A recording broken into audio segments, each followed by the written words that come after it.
ഇന്ന് നമുക്കൊരു Korean face cream ഉണ്ടാക്കാം. അതിനായിട്ട് കുറച്ച് അരി എടുത്തിട്ട് വെള്ളത്തിലിങ്ങനെ കുതിർക്കാൻ വെക്കണം. ഒരു മണിക്കൂർ മേലെങ്കിലും കുതിർക്കാൻ വെക്കണം.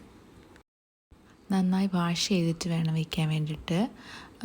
ഒരു 3 തവണയെങ്കിലും വാഷ് ചെയ്യണം. എന്നിട്ട് നമുക്ക് വേവിച്ചെടുക്കണം. അരി കുതിർക്കാൻ വെച്ച വെള്ളം തന്നെ ഉപയോഗിച്ച് നമുക്ക് വേവിച്ചെടുക്കാം. അത് വെന്തതിന് ശേഷം ഒരു മിക്സിയിലെ ജാറിലേക്ക് ഇട്ടിട്ട് കുറച്ച് തേനും കുറച്ച് തൈരും പിന്നെ കുറച്ച് അലോവേര ജെല്ലും കൂടെ ഇട്ടിട്ട് ഇതുപോലെ നന്നായിട്ട് ക്രീം പരുവത്തിൽ അടിച്ചെടുക്കണം. വെള്ളമൊന്നും ചേർക്കണ്ട കേട്ടോ. ഇത് അരിപ്പൊടിയാണ്. ഇത് സ്ക്രബായിട്ട് നമുക്ക് യൂസ് ചെയ്യാം.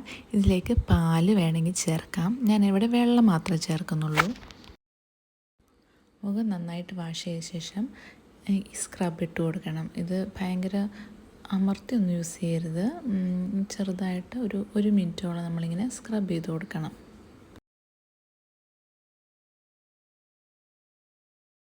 സ്ക്രബ് ചെയ്ത ശേഷം നമ്മൾ ക്രീം അപ്ലൈ ചെയ്യുമ്പം കുറച്ചുകൂടെ ഒരു വ്യത്യാസം കിട്ടും കേട്ടോ. നമ്മൾ ഫേസ് ഷേവ് ചെയ്തതിന് ശേഷം ഈ പ്രോസസ്സ് ചെയ്യുവാണെങ്കിൽ നമ്മുടെ സ്കിൻ കുറച്ചുകൂടെ ഒരു ബ്രൈറ്റായിട്ട് നല്ലൊരു ഗ്ലാസി സ്കിന്നായിട്ട് നമുക്ക് ഫീൽ ചെയ്യും. ഫേസ് വാഷ് ചെയ്തതിന് ശേഷം നമുക്ക് ഈ ക്രീം അപ്ലൈ ചെയ്യാം. ഒരു 20 മിനിറ്റ് വെക്കണം കേട്ടോ. കുറച്ച് കട്ടിയിലൊക്കെ ഇട്ടാലും കുഴപ്പമൊന്നുമില്ല.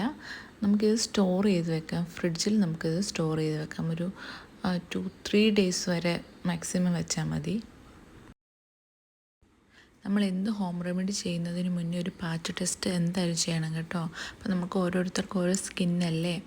അപ്പം നമ്മൾ ആദ്യം കയ്യിലോ എവിടെയെങ്കിലും ഒന്ന് ജസ്റ്റ് ഒന്ന് പാച്ച് ടെസ്റ്റ് ചെയ്തിട്ട് കുഴപ്പമില്ലെങ്കിൽ മാത്രം ഫേസിൽ അപ്ലൈ ചെയ്യാവുള്ളൂ. 20 മിനിറ്റ് വെച്ച ശേഷം വാഷ് ചെയ്യുക. എന്നിട്ടൊരു മോയ്സ്ചറൈസറോ അലോവേര ജെല്ലോ അപ്ലൈ ചെയ്യുക.